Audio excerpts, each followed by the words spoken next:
situation is bad, jobs are in risk, which basically means that quite a few students who are in the job market looking for the jobs are now looking at higher education as well as an option. Loss of jobs in various markets, including the US, has also resulted in increased demand across various countries. I know of many of my students from various colleges who have passed out in 23 and they did not actually plan for higher education because they had multiple job offers in hand. But unfortunately, because these companies have not given the date of joining, they have been now perturbed and they are reacting by preponing their decision to do higher education, which means they are now applying for the spring, for they missed the fall of 23 because they thought that the companies will invite them to join them. But the real worry is not a recession. The real worry is the advent of artificial intelligence, which has come into fore since the release of ChatGPT. The reason I talk about it is because had it been recession, we should not worry so much because you are going to be doing your masters and then coming out to the job market, which means the market today will make the admission competitive, but it will not impact your chances of getting a job after masters, which is a very essential element if you want to really stay back and fight for the job visa and subsequently the PR. The worry comes from the fact that artificial intelligence and the tools of artificial intelligence have been unleashed, resulting in the vanishing of jobs. So what is going to happen moving forward, and that is going to happen from the 2024 batch itself, is many companies which have been recruiting in big numbers, including in India. Companies like TCS, Wipros and all that at a low end 4 lakh job would not be recruiting in big numbers for a simple reason. They now don't need human power because machine powers have come into play. But this is also an opportunity for people who are fighting for high-end jobs, but then you need to have the right skills. And one of such important thing in your resume is going to be master. So you're going to find more students looking forward to going abroad to do their masters simply because they have become ambitious, A, and B, because jobs are not there in the market and are not going to be there in the market for some time, even if the recessionary trend were to reverse. So the demand for colleges has skyrocketed. 1 year back, for the fall of 22, when colleges used to run behind the students, now the reverse is happening. Colleges are rejecting the students left, right, and center. And this challenge is especially true for MS in computer science. In the fall of 22, we actually were able to get students who were from non-IT background getting into computer science. It was not much of a challenge both in admission as well as in visa, but now both in admission and in visa for someone who is coming from a non-IT background to computer science has become a huge challenge. Other area which is in big demand, which is resulting in colleges getting too many applicants and therefore rejecting quite a few, is the area of data science, data analytics, and business analytics. It is but natural that students who are graduating from various areas are looking at technology for doing their masters because jobs are there in technology. And it's rightly so too. But it is important that you be aware of the challenges. The reason I talk about it is because it is not the admission per se that is the bigger challenge. The biggest challenge is after you finish your masters, if you don't get a job across all the countries, may that be US, Australia, Canada, UK, you will have a tough time staying back. Do remember rules. For example, in the US, if you don't end up getting a job within 60 days of having completed your masters, you will be deported if you don't leave on your own. So the background is this: when you're going to go to a foreign country, the challenges are much more. You can't take a risk because you're spending huge amount of money. There's a lot of sacrifice being made both by you and your parents, both financial and emotional. And the net result has to be stability there. So in the US, it's about getting H-1B visa, while in other countries, it's about getting the PR.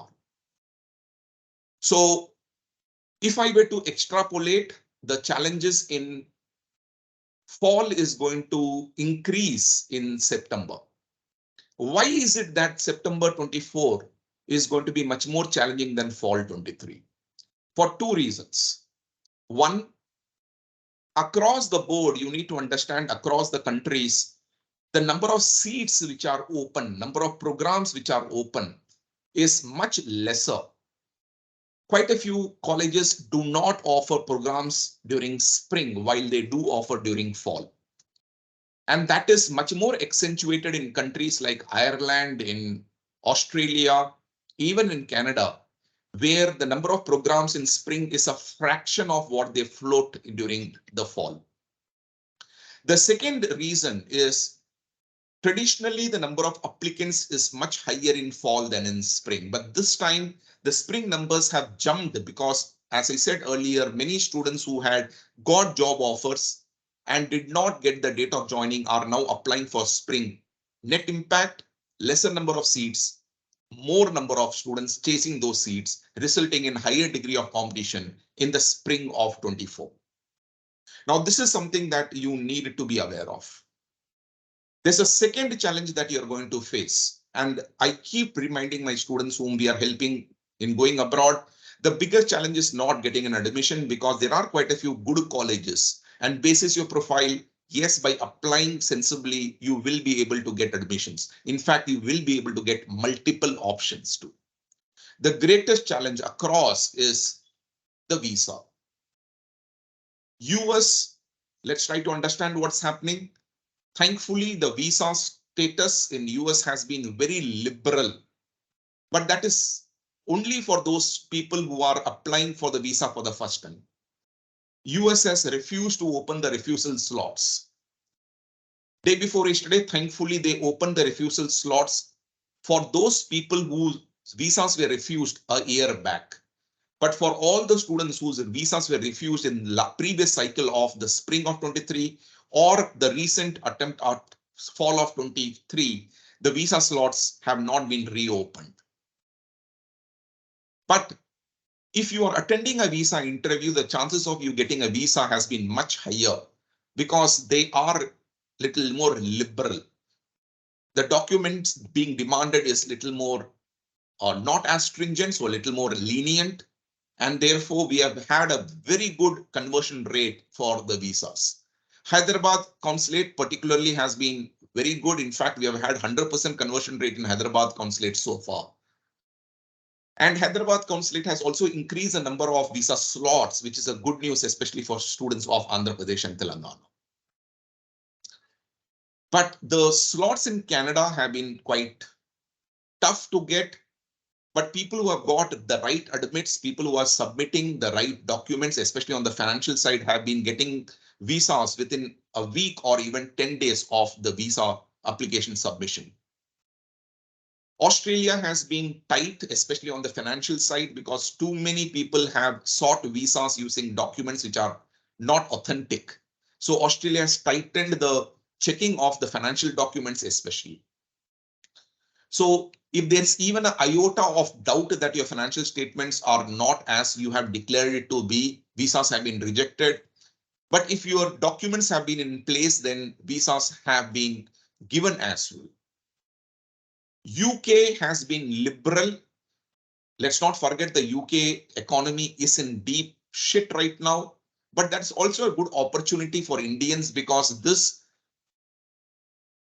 economy being in bad shape is more driven not by the global recession, but by the fact that quite a few people from European Union have left their jobs in the UK and gone back to European Union simply because Brexit has now happened. Why do I say this is the good news? Because there's a vacuum in the job market, which are now being filled by the Indian students. But let's not forget, across the board, rules are being changed left, right, and center. In the last month itself, one big rule change that has happened in UK is that they have removed the invitation for people who are doing their masters, that is non-research based masters, Students can now no more get their dependents. Earlier, quite a few people who were married, who had children, would take the student route to go to the UK. Now that has been removed. One more change that has happened is if you are applying for and going to the UK market with a student visa, you are no more given the option of discontinuing your studies just because you get a job there now. So you have to complete your masters and only after that you have to enter the job market. So they have become stringent, and yes, there's a big fight going on even within the UK government to increase this stringency.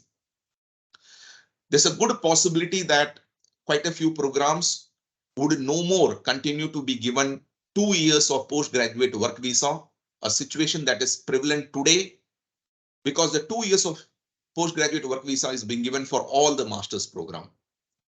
So it's very important that if you're planning for UK, you select those courses where we know that they will not reduce the postgraduate work visa duration.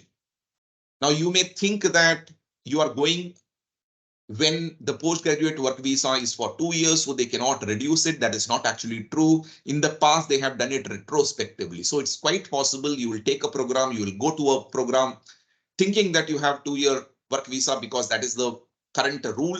But once you go there, you might find that the change of rule is impacting you as well. It has happened in the past. It can continue to happen in the future. So especially if you are talking about Canada, Australia, as well as UK, be very careful that the courses that you take are those courses where job opportunities are there. All these countries have a list known as shortage occupancy list or shortfall occupancy list. These are those talent which they are trying to attract. It's very important that the courses that you take are linked to that. When it comes to Canada, Canada has made one rule very liberal recently. They are now inviting people, giving special visas for those who have lost their jobs in the US. Then the whole goal is to attract talent from the US. Now, it's a good news for people who have lost jobs in the US, but bad news for people who are going from India to Canada, because the first preference will be given to those having H-1B visa. So you need to be aware of the changing rules and you need to know how to take advantage of it. This is where one change of rule that you need to be aware of and should take benefit of is the change of rule that has happened in US as far as the visa is concerned. Till about a couple of months back, you could apply for visa only 4 months before you fly out.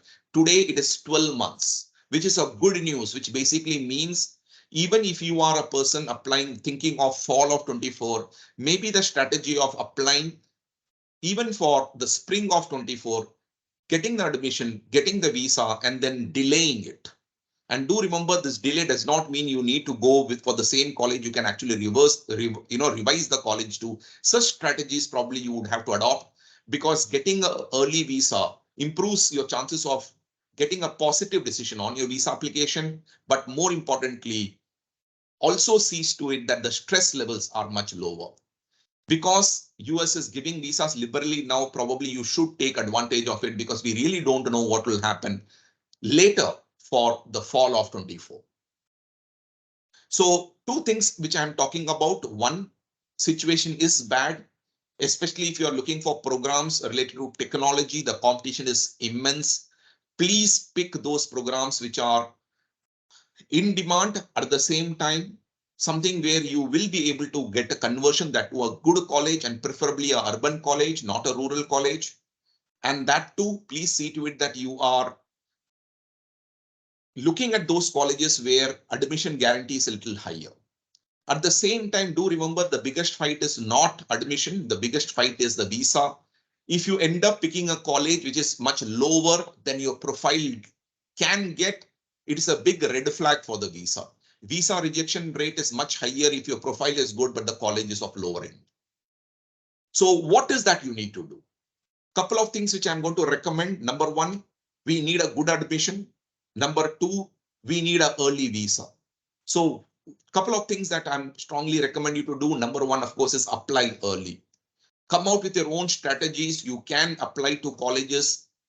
Even if you do not have IELTS right now, you can give it to them. Few colleges and quite a few of them do give conditional admission as well, whereby you can give your scores later. So at least that way your profile is being evaluated. You are not actually delaying being in the queue. The second thing, make a very strong SOP. Please see to it that you are especially taking care of any gaps which might be there, because gaps are being seen negatively by the colleges. You need to come out with your own strategies of how the gaps can be filled, how you can explain that you have actually utilized the time productively. Do feel free to reach out to me in case you need any assistance in this regard, because SOP has to be strong. You get one shot at each of these colleges.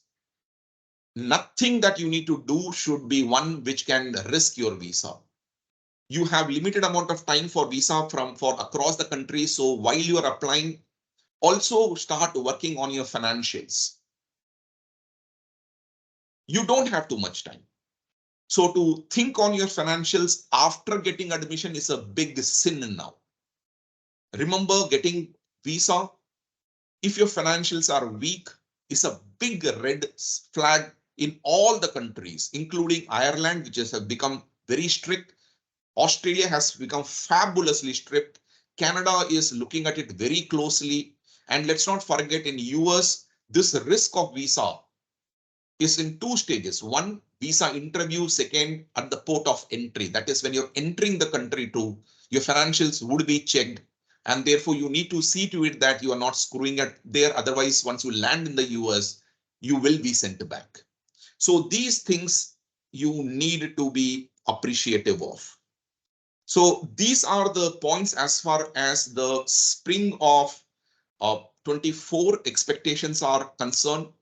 Quite a few colleges have also had another odd scenario, something that happened even in the fall of 22, but became very strongly in the fall of 23, which was that students had been given admission, and by the time the students paid their fees, seats were over.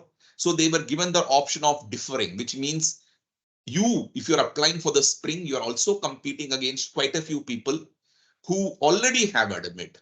And in effect, therefore, you're competing for lesser number of seats. So this is also something that you should be conscious about, because it only means that the competition has actually gone up. So these are things which I wanted to highlight you of. Couple of things to answer again, just to put everything in perspective. Apply early. You have time, but don't take too much time too. But at the same time, don't apply early if you believe that with a little bit of wait, you can improve your profile and therefore your application can be stronger. Second, please see to it that you are taking care of applying to the right college, because a wrong college is not just a bad news for job opportunities after your master's. More importantly, it's a bad news for you to get a visa itself.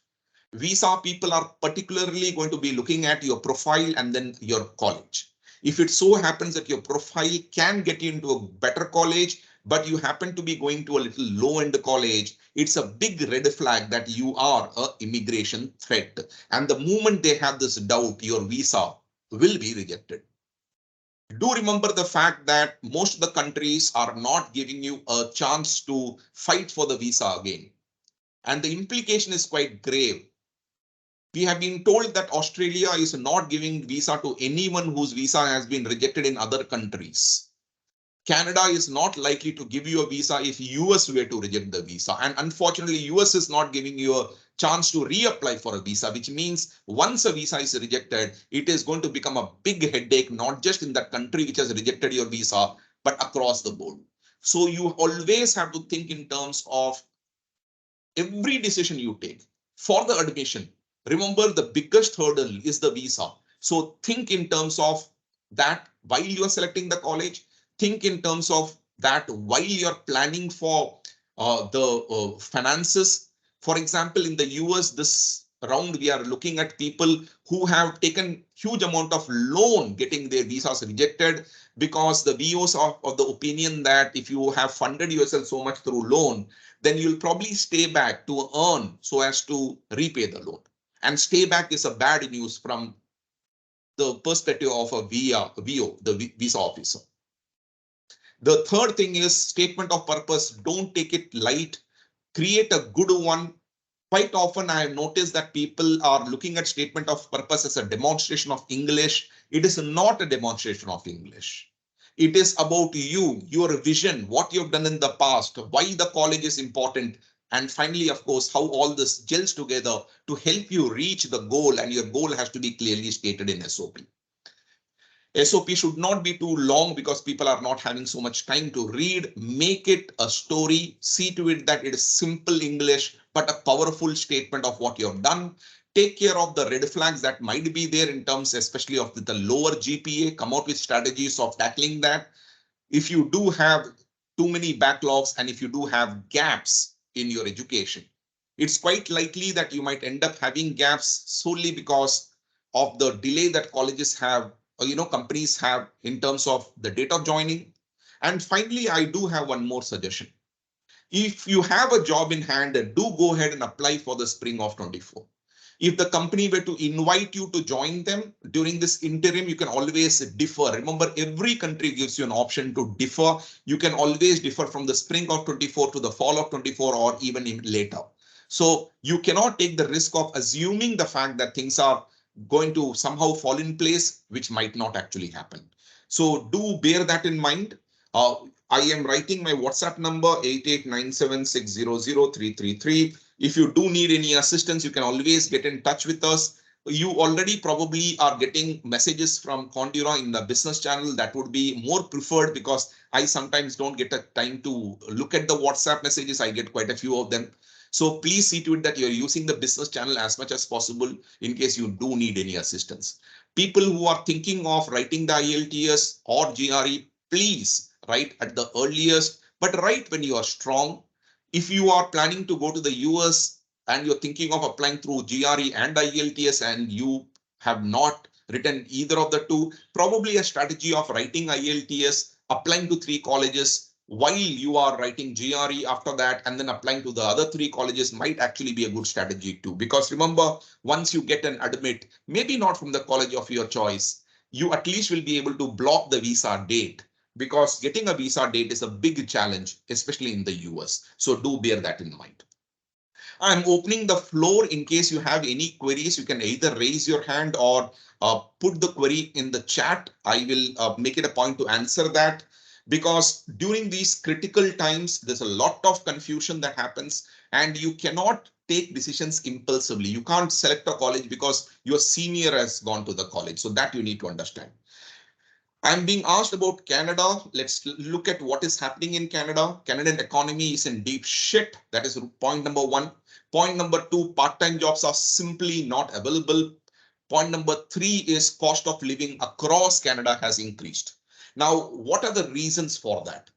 The reason is very simple. Canada changed the rule whereby now a student can work for more than 20 hours a week. The restriction has been removed. So the net impact is people who are already students are taking up the job market. Previously, for example, if I were in Canada and the rule said that I could work for only 20 hours per week part-time job in my company, and you come to Canada later, I would introduce you to my company.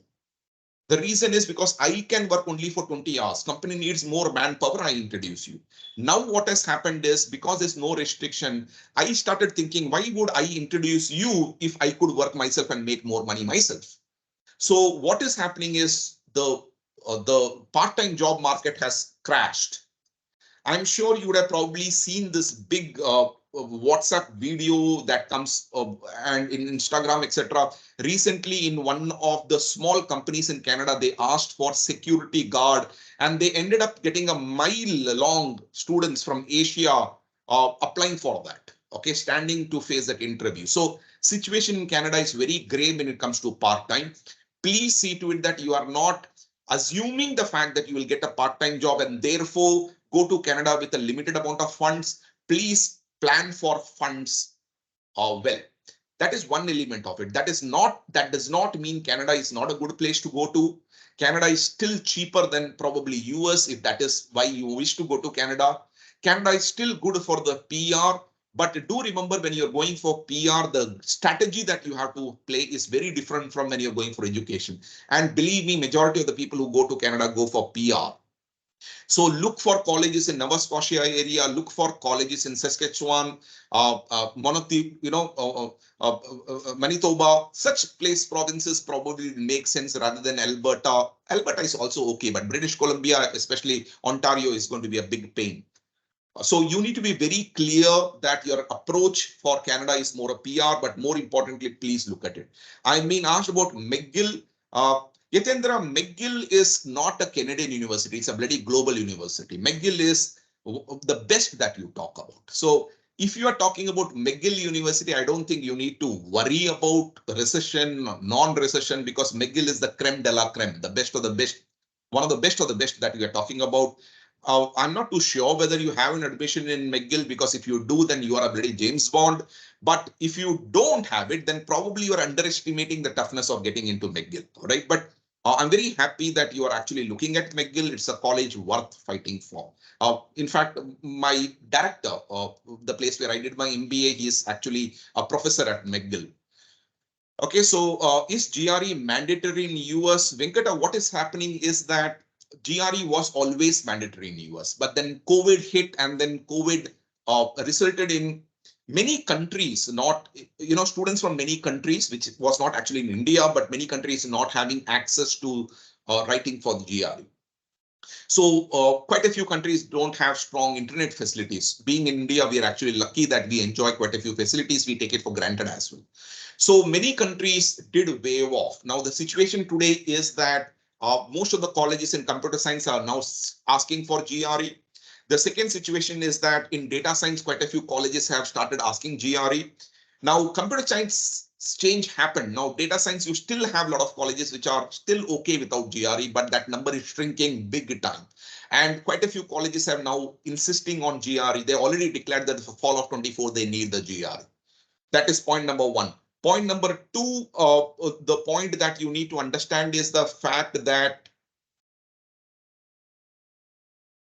the point number two, the question that you're asking is, you've already written IELTS. I will strongly suggest, even if your plan, all right, the second point I wanted you to understand is, if you're prepared for GRE, write GRE, even if the score is a little less. Why am I saying that? The reason is very simple. The moment you get any score in GRE, you can start applying for colleges which need GRE. Okay. Remember, GRE is not go, no go. It's not that if a college is asking for 300, if you have 298, they will not give you admission. That's bull. That is for IELTS. That's not for GRE. Now, so if you're by building a right profile, you can still get an admit, but that is not the most interesting thing. The interesting thing is number of applications across the board have skyrocketed, which means colleges where you're applying which do not need GRE, the competition is very intense. While the colleges which need GRE, because only those students who have written GRE can apply, the competition is more manageable, and therefore your chances of getting admission is much higher. So please do so. But having said that, I don't think you need to worry so much about GRE and visa. Not necessarily. If your scores in IELTS are quite good, visa people are very happy with that. Don't worry about that part. You don't need to worry about it. But finally, if you are planning to write IELTS and GRE, the right strategy would be, which is something which I'm implementing for my kids, students. Through IELTS, we apply to 3 to 4 colleges, then let the GRE score come, and then apply to another, 3 colleges which need GRE. That way, you are taking benefit of early application as well as early visa. You are also taking advantage of the GRE. Are there any PGP MBA programs for working professionals in the US too? If so, apart from aiming at colleges like ISB and IIMs, what are the other opportunities? Shravya, I don't think you have given too much thought of it. ISB and IIMs cannot be spoken in the same breath. The positioning of IIMs is different. ISB is different. IIMs is for freshers or for people with lesser number of years of experience. ISB is for people with experience. Now, yes, ISB has diluted. They are now saying that it's 2 years of experience. It's okay, but that's bull. All right. Most of the students who go to ISB with a couple of years of experience are not getting good jobs, and it is not making any financial sense. You're spending bloody 30 lakhs to get a job of 12, 13 lakhs does not make sense. So if you really look at it, ISB positioning is for people with experience, 5 to 6 years of experience. It's an executive MBA. Now, are there colleges equivalent? Answer is yes. You have colleges for MS in management, which is for entry level. You have colleges for MBA, which is at ISB or higher level for that matter. All right. But the point that you need to understand is while you're going for MBA, your greatest thing is to see that you are not, I don't know how many years of experience you have. I'm assuming you have less than 4 years of experience. Please don't look for programs which are non-STEM. Non-STEM programs will give you only 1 year of postgraduate work visa. STEM programs will give you 3 years. And believe me, 1 year is very, very risky unless until you're going to top colleges. Like someone said, McGill in Canada. Similarly, you are going for Harvard, Columbia, Stanford, all CMUs also. Then it's okay. Otherwise, 4.7, I'm making an assumption that you actually can get into good colleges. I'm not too sure about your profile, but with 4.7, with a good score and a good profile, you can apply to any college, any of the top colleges. And please, let's not compare the US colleges with India colleges. Let me assure you, IIMs are creme de la creme in India, but they are nothing when you compare it globally. All right. So you have better options outside. Expensive, but fabulous. Makes sense. Scholarships in USA, Bhanu Teja, I think that's a very myopic view. I keep telling my students, don't fight for scholarships. There are many colleges which will give you scholarships, guaranteed scholarship. What they do is very simple. They first hike the fees and then they reduce the fees. I can give you examples of Rochester. I can give you example of, there are quite a few colleges. All right. Now you feel the fact that, oh, I got scholarship, but that is bull. They are giving scholarship to every Tom, Dick and Harry. So these are one set of colleges that you need to be a little careful about. Second thing, getting a scholarship is not tough, but I am against scholarship because scholarship basically means that you are going to low end colleges. Remember, the lower the colleges you go to, the higher the scholarship you can get. So when should you fight for scholarship? You should fight for scholarship only if finance is truly a big challenge for you. That means you don't have the savings, nor can you raise loans. I tell my students, don't apply for scholarship initially, apply for admission, because colleges love people who don't ask for scholarships. All right. So the chance of admission is higher. Then once you get admission, then bloody fight for scholarship. The chance of scholarship after that is lesser, no doubt about it. Surely 100% scholarship is impossible, but you might get some percentage of scholarship. But the beauty is you get admission in a good college. Remember, I give you an example in India. Which college would you prefer? Would you prefer a college that gives you scholarship in Bihar, or would you prefer a private college or a good college which does not give you scholarship, but is a little expensive in Bangalore, Bangalore or Hyderabad for that matter? So same common sense you have to use. Quality of education cannot be compromised. As much as in India, there are great colleges, average colleges, and useless colleges across the board. May that be Australia, may that be UK, may that be Ireland, may that be Canada. There are great colleges, average colleges, and useless colleges. So do remember that element of it. If your profile is very good, yes. And you can, however, fight for scholarships if your profile is very good. In fact, you don't need to fight for scholarship. Colleges will give the scholarship on its own. So I don't think you need to worry about that element. So that do also remember the fact that selection of colleges in the wrong location will result in lesser competition. Even in US, UK, for example, I don't know how many of you know in UK, we have Silicon Glen and Silicon Fen. You know, everyone talks about Silicon Valley. But in US itself, you have Silicon Forest, you have Silicon Hills. Similarly, in UK, you have Silicon Fen, you have Silicon Glen. These are areas where technology is rocking. So if you are looking for technology, you should look for, colleges in those areas. Like in India, if you're interested in technology, it's highly recommended that you be in in colleges near Hyderabad or Bengaluru. Similarly, if you are interested in finance, you probably have to be in Bombay, Pune belt area. You are interested in marketing, you're a BBA kid, probably Gurgaon, Noida area. The same thing is true across the countries. You need to be very selective about the colleges. You can't say my senior has gone, so I will go. Maybe your senior is an idiot, or maybe he has a relatives there while you don't, So that element is something that you need to know. All right, that's it. I normally do regular sessions to update you on the developments which are happening. Please see to it that you are looking at the links that we keep providing you so that you keep yourself abreast. Even if you're planning for fall 24, or even if you're planning for some time later, be aware of the rules, how they are changing, and more importantly, how they will impact you. Because going to the foreign country, investing huge amount of money, remember the end game is not getting an admission. It is then getting visa, then it is doing well, and then it is getting internship, and then it is getting job. It is internship that leads to jobs. All right. So it is a thoughtful process. You need to know the pros and cons. There are many colleges, for example, even in the US, where you need to have a look at it. For example, you are going during election time. During election time, remember, there are going to be some states which are going to talk a lot about immigration, so much so that the job opportunities might come down. There are many states I avoid because it's hugely racist. Similarly, in Canada, if you're going for PR, you need to be very careful which colleges you're going to go for. Australia, there are many colleges and many programs where postgraduate work visa is now not being given. So these things you need to be aware of. I do have a question being asked by Pradeep. How should a working IT professional craft a SOP towards computer science course? Challenges. Understand, Pradeep, couple of things. Number one, it is not work. I don't know your undergraduation in. If you are undergraduate in computer science, you have work experience in computer science, and then you go for MS in computer science, it's not a big deal. You can build a fantastic SOP and sell it. Your undergraduation is non-computer science. You have been working in computer science for 3 years, and you have been working in the right technology, then quite a few colleges will welcome you. They will not consider you as interdisciplinary.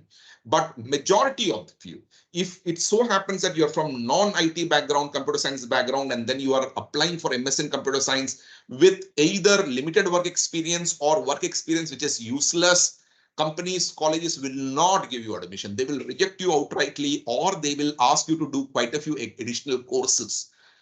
Few colleges might ask you to first finish the foundation course, get to the minimum, and then they are giving you MS. Now these are little dangerous, especially when you go for the visa, because visa people will get to know of the fact that you're not actually going for MS program, you're actually going for foundation program, which could lead to MS program.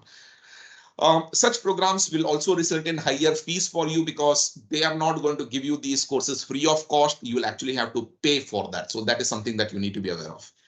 And it will increase the duration also. How likely am I going to get an admission for good Australian Master's STEM program if I start applying now, or am I late for spring 24? My suggestion is very simple.